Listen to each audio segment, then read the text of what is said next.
My YouTube channel study with नीति मिश्रा। और आज हम पढ़ने जा रहे हैं क्लास 12 की साइकोलॉजी का चैप्टर जिसका नाम है मीटिंग लाइफ चैलेंजेस। ठीक है, ये चैप्टर मेनली क्या फोकस करता है कि आपका स्ट्रेस, आपके स्ट्रेस के बारे में कि स्ट्रेस क्या होता है, कि स्ट्रेसेस के क्या सोर्सेज है, क्या स्ट्रेस आपकी बॉडी और माइंड पर क्या इफेक्ट डालता है और आप इसको कैसे मैनेज करते हैं। मतलब ओवरऑल जो भी हमारा देखा जाएगा, जो भी लाइफ में जो भी चैलेंजेस आते हैं तो उसको हम किस तरीके से हैंडल करेंगे, तो हम यही जानेंगे इस चैप्टर में। तो प्लीज वीडियो के एंड तक बने रहिएगा। तो चलिए पहले हम शुरुआत करते हैं व्हाट आर लाइफ चैलेंजेस, कि लाइफ के क्या चैलेंजेस है। मान लो कि देखो लाइफ में क्या है, बहुत सी सारे क्या है चैलेंजेस आएंगे, मतलब वो आपको डिमांड करेंगे, वो आपके डिमांडिंग में रहेगी। पर जो डिफिकल्ट है ना कि वो तो रहेगा ही रहेगा, ठीक है, जिससे आपको बहुत ही ज़्यादा स्ट्रेस होगा। जैसे आपको एग्जाम्स का प्रेशर, या आपको कोई फाइनेंशियल इश्यूज हो सकता है, फैमिली रिलेशनशिप्स में भी प्रॉब्लम हो सकती है, या आपकी करियर से रिलेटेड हो सकती है। तो मतलब ये सब चीज़ें क्या हैं, आपके जो लाइफ के क्या है चैलेंजेस है, ये तो मतलब आपके लाइफ में रहेगा, आप इससे क्या है अवॉइड नहीं कर सकते हो, आपको इसको फेस करना ही करना है। तो आप इन सब चीज़ों को कैसे हैंडल करोगे, कैसे मैनेज करोगे, तो हम यही सब क्या है इस चैप्टर में समझेंगे। अब हम बात करेंगे कि स्ट्रेस क्या होता है। ठीक है, तो स्ट्रेस क्या होता है ना कि वो ज़्यादा ही डिमांडिंग होता है और क्या है वो हमारी एबिलिटी को क्या कर देता है, कम करने लग जाता है। मतलब स्ट्रेस जो है वो पूरा डिमांड में रहता है और अब हमारी जो एबिलिटी होती है ना उसको क्या कर देता है, कम कर देता है।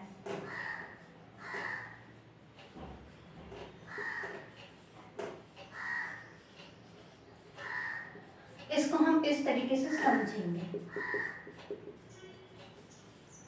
डिमांड किसी चीज में मतलब डिमांड है ही, ठीक है, और उससे क्या है कि हमारे काम करने के तरीकों पे या हमारे जिस पे भी हम बोले मतलब हमारे माइंड पे या बॉडी पे क्या ये इफेक्ट डालेगा।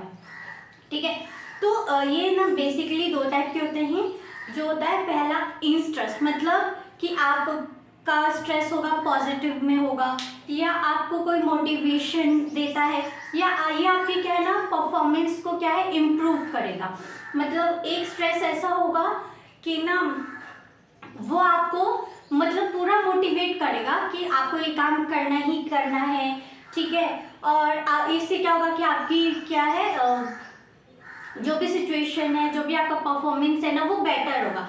और सेकंड होता है डिस्ट्रेस, मतलब अगर आपका कोई काम में अगर खराबी हो गई, ठीक है, या वो पूरा ही नेगेटिव इम्पैक्ट पड़ेगा आपको, मतलब वो पूरा क्या है नेगेटिव ही जाएगा स्ट्रेस। दूसरा कि उससे आपको क्या होगा, एंजाइटी होगी, फियर होगा, हेल्थ प्रॉब्लम होगा, आपको उस काम को करने में क्या होगा, डर लगेगा, और आप उस काम को क्या करते रहोगे, टालते रहोगे, वो काम आप करोगे ही नहीं।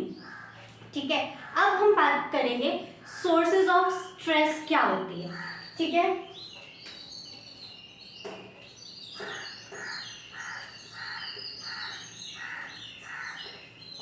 स्ट्रेस के क्या सोर्स होता है, पहला लाइफ इवेंट्स, जैसे हमारी लाइफ में कुछ भी इंसिडेंट होता है, या किसी पर्सन की डेथ हो जाती है, मैरिज हो जाती है, और जॉब चेंजेस के रिलेटेड। मतलब डेथ, अगर किसी पर्सन की डेथ होगी तो उसका आपकी माइंड पर, आपकी बॉडी पर कैसे इम्पैक्ट डालेगा, आपको किस टाइप का स्ट्रेस होगा, आप उस हैंडल को कैसे प्रेशर करोगे। दूसरा आपके मैरिजेस में होते हैं ना कि आपकी शादी कितने मतलब कितना खर्चा आएगा, या आपको कितना दहेज देना है, ओवरऑल मिला के आपका पूरा मैरिज में आएगा। फिर आपका आता है जॉब चेंजेस में, अभी आप करंटली जिस जॉब में हो आपको सोचना है कि आपको वो जॉब चेंज करनी है। ठीक है, तो ये होगा कि क्या मुझे नई जॉब मिलेगी कि नहीं मिलेगी, कितना टाइम लगेगा, और क्या मेरे लिए अभी जॉब चेंज करना सही होगा कि नहीं होगा, कि आप उस जॉब में फिट बैठेंगे कि नहीं बैठेंगे। ये सब चीज़ें क्या है सोर्सेज ऑफ स्ट्रेस जो हमारे लाइफ इवेंट में आते हैं। सेकेंड अब हम बात करेंगे डेली हैसल की। ठीक है, इसमें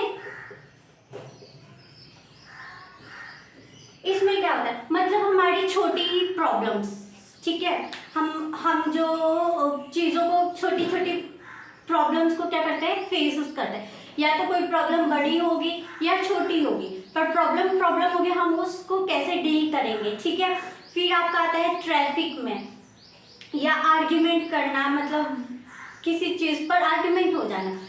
मतलब अगर आप ट्रैफिक जैम में फंस गए, ठीक है, अब आपको क्या है ना, अर्जेंटली कहीं पहुंचना है, आप लेट हो गए, आप टाइम से नहीं पहुंच पाए, ठीक है, तो उसमें क्या होगी, एक आपकी तो इमेज खराब होगी, लोग बोलेंगे भाई ये बंदा टाइम से पहुंचता नहीं है, ठीक है। दूसरा ये पॉसिबल हो कि वो जहाँ पे आपको पहुंचना हो वो वहाँ का जो भी प्रोग्राम था वो ख़त्म हो गया, या कोई भी ऐसी सिचुएशन हो सकती है, ठीक है। और आर्ग्यूमेंट करना मतलब एक होता है ना, काम से रिलेटेड किसी चीज़ को क्या करते थे, कभी कभी आर्ग्यूमेंट हो जाते हैं अपने कलीग्स को लेके, ठीक है। जैसे ऑफिस में अगर कोई काम कर रहा है, ठीक, तो उसमें क्या बोलते हैं ना कि तुम्हारा ये काम सही नहीं है या तुम्हारा ये बिहेवियर सही नहीं है, तो उस चीज़ को लेकर भी क्या हो जाता है, आर्ग्यूमेंट हो जाता है।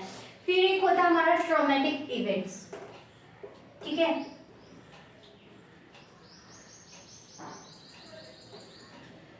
इसमें ऐसा इवेंट्स होता है, जो ऐसे ट्रॉमास होते हैं जो हमारे लाइफ टाइम तक हमारे साथ चलते हैं, ठीक है। चाहे वो नेचुरल डिजास्टर को लेकर हो या कोई एक्सीडेंट हो या कोई वायलेंस हो, ठीक है। तो ये ट्रॉमा आपके साथ रहता है, ये आपकी माइंड और बॉडी दोनों पे ही क्या करता है, इफेक्ट डालता है, ठीक है। वो नेगेटिव में ही डालेगा। आप ना चाहते हुए कभी कभी ऐसी होती है ना कि आपका इमोशन क्या हो जाता है, आउट ऑफ कंट्रोल हो जाता है, आपके ऊपर क्या है, खुद का कंट्रोल ही नहीं रहता उस ट्रॉमा के रिलेटेड, ठीक है। तो इसकी जो हीलिंग है ना, ये पॉसिबल है, पर ये बहुत लंबा प्रोसेस है। इसके लिए आपको क्या है, थेरेपीज की, काउंसलर की, सबकी जरूरत पड़ती है, पेशेंस रखना पड़ता है, बहुत सी चीज़ें होती है कि इन सब चीज़ों को कम करने के लिए। पर ये इवेंट्स ऐसे होते हैं ना कि कहीं ना कहीं आपके माइंड में छाप छोड़ी जाती है या आपके बॉडी पे, ठीक। अब हम बात करेंगे इंटरनल सोर्स की, जो हमारे अंदर के होते हैं।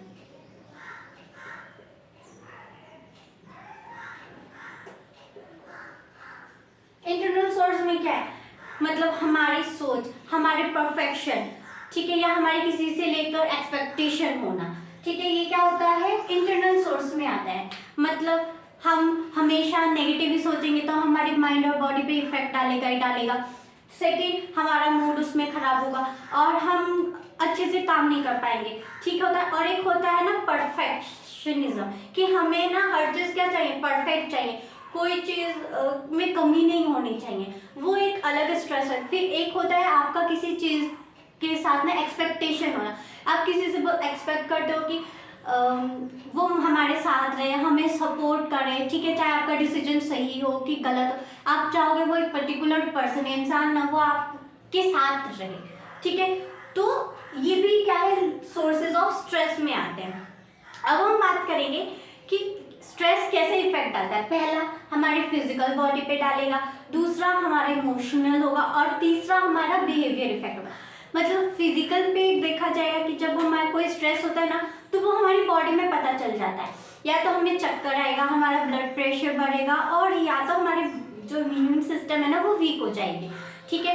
तो ये दिखाता है बॉडी पे कि कुछ ना कुछ हमारे को स्ट्रेस है किसी ना किसी कारण का। फिर दूसरा होता है कि हमारा इमोशनल इफेक्ट पड़ता है, ठीक है, हमारा जो मूड होता है ना उसके ऊपर होता है, या तो हमारा मूड अच्छा होगा, बुरा होगा, या किसी चीज़ की एंजाइटी होगी, या डिप्रेशन में होगा, या फियर होगा, वो कुछ भी होता है, मतलब हमारा, या वो कोई गिल्ट हो सकता है, ठीक। अब आता है हमारा बिहेवियर, कि हमारे बिहेवियर में क्या इफेक्ट डालता है वो, जैसे ना हम चीज़ों को क्या करेंगे, पहला ओवरथिंक करने लगेंगे, बल्कि वो चीज़ हो या नहीं हो।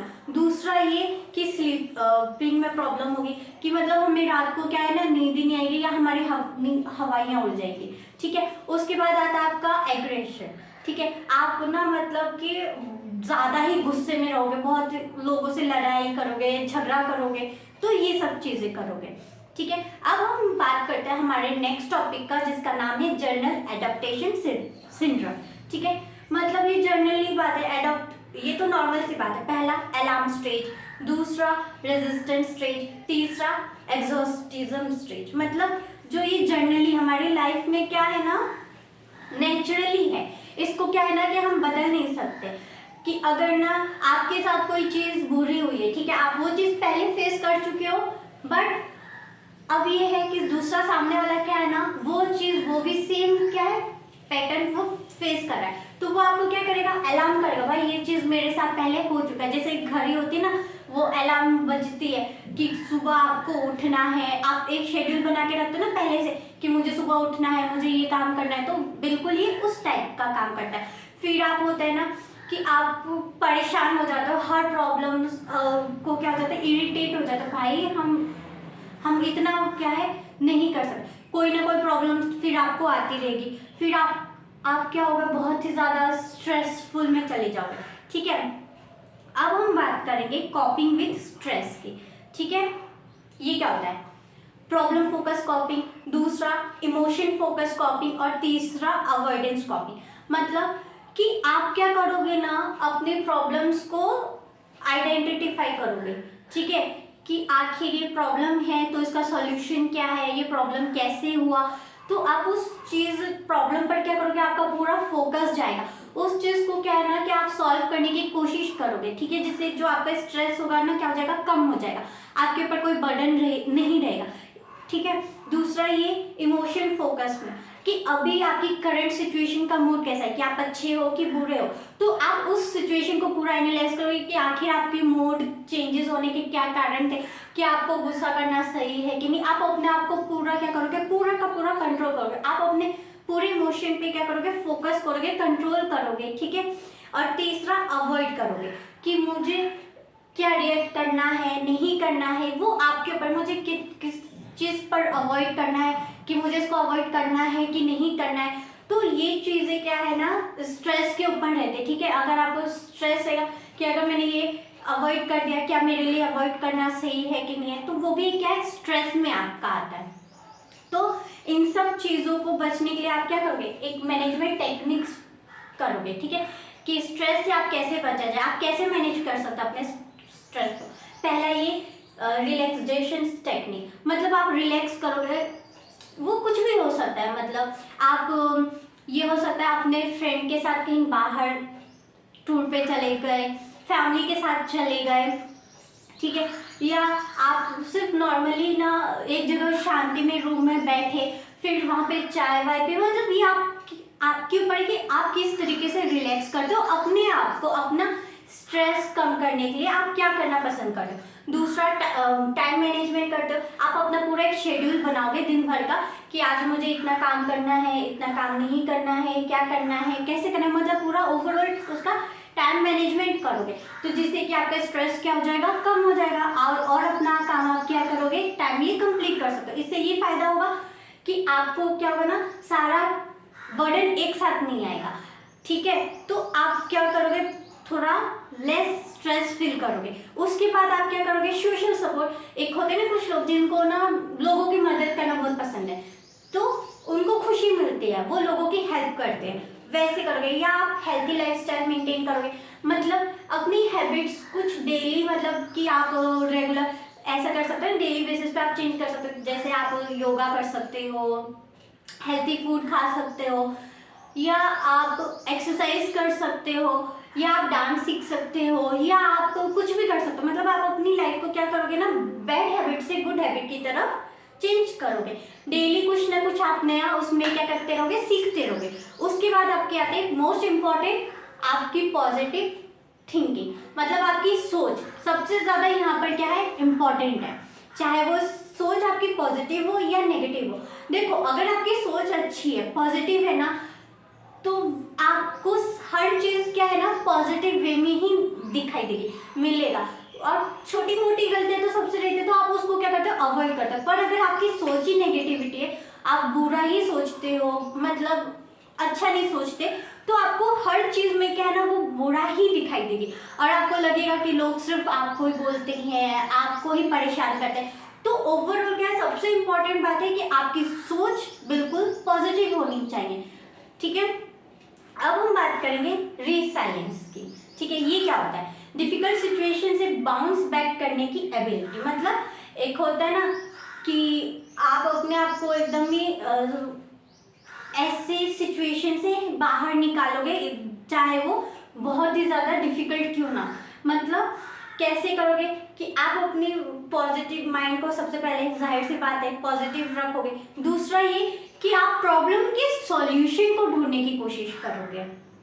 तीसरा ये कि आप इजीली गिव अप नहीं करोगे। ठीक है, अगर आप इसका अपोजिट करोगे कि अगर आप नेगेटिव में सोचोगे तो आपकी प्रॉब्लम का सॉल्यूशन क्या आपको मिलेगा ही नहीं। हो सकता है सॉल्यूशन आपके सामने और आपको दिखाई ना दे, और अगर आपने उसको गिव अप कर दिया तो उससे भी ये होता है कि आपकी स्ट्रेस की सिचुएशन बढ़ सकती है। ठीक है, तो ये है कि आप कैसे डिफिकल्ट सिचुएशन में अपने आप को फिर से बाहर निकाल सकते हो।